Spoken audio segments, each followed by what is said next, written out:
Now, as you can see, there's these little plastic parts that actually hold on to horizontal trims.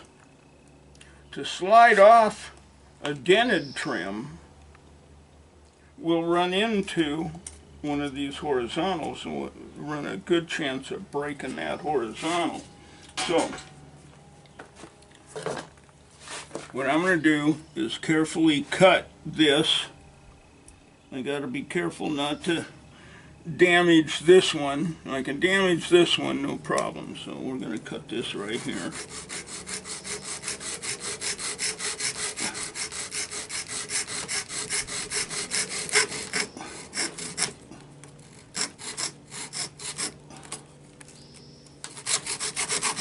There we go.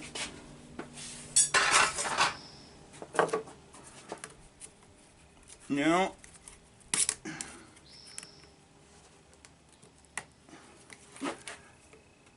we can tap that horizontal off. And we haven't broken the hold-on tabs. Do note that they do furnish these holes so that you can use earlier clips. They're little metal clips that came on the 114 and 115 cars. In case these plastics break off, you can use a clip to hold on the horizontal. Okay, we've slid on one trim and getting ready to put on this other used one. This is the type of clip that you can order from Mercedes when these plastics break off. And they simply slide inside the trim and then you pop them onto the hole. They work great. But we don't need it. And we're finishing up our grill here. This is just a driver car, so it...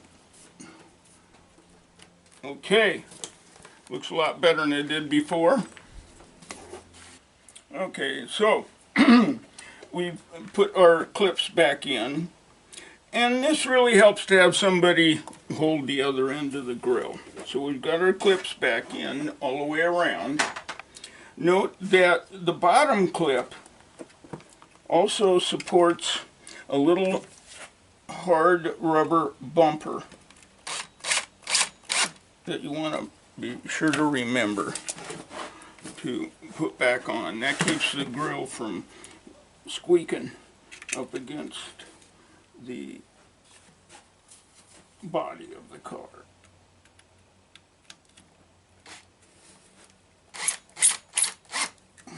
Alrighty, now we're ready to install. Okay, we've got a good used star here that I'm going to put on. Now, hood stars are a little tricky to put on. This metal U-shaped piece, you want to have it so that they're approximately in this position. Then when you put the star on, you're going to grab here and give it a quarter turn clockwise. So, I'm going to stick the star in.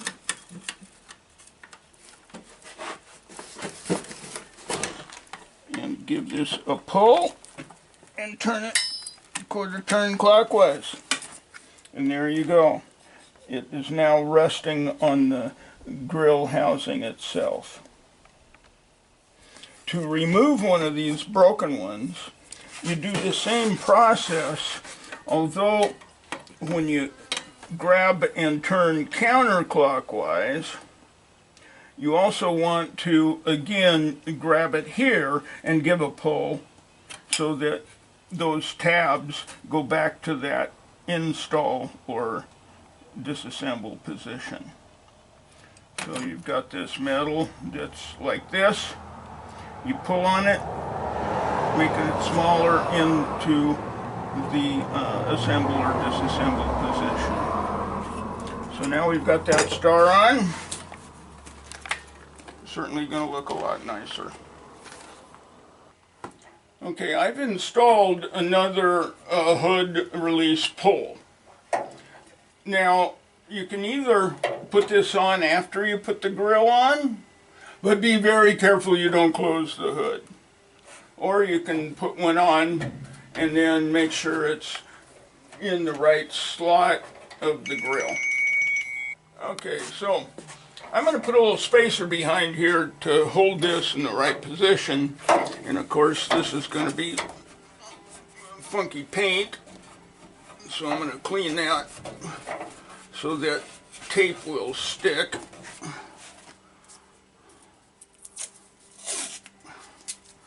I'm just going to take a nut and put it right in behind there, just like that. And a piece of tape just to hold it just in case, but normally it's going to stay there pretty good because of the tension of this spring. So now we're ready to put the grill on, and you want to be sure and thread that into position where it belongs. And we're ready to have your helper help hold the grill while the fasteners are put in. Once we get a screw in each corner here, which is very easy to see, there's 2 hidden screws. So you want to tape your socket to your extension and then take a piece of tape and mash the head of the bolt into the socket. That way it'll stay there.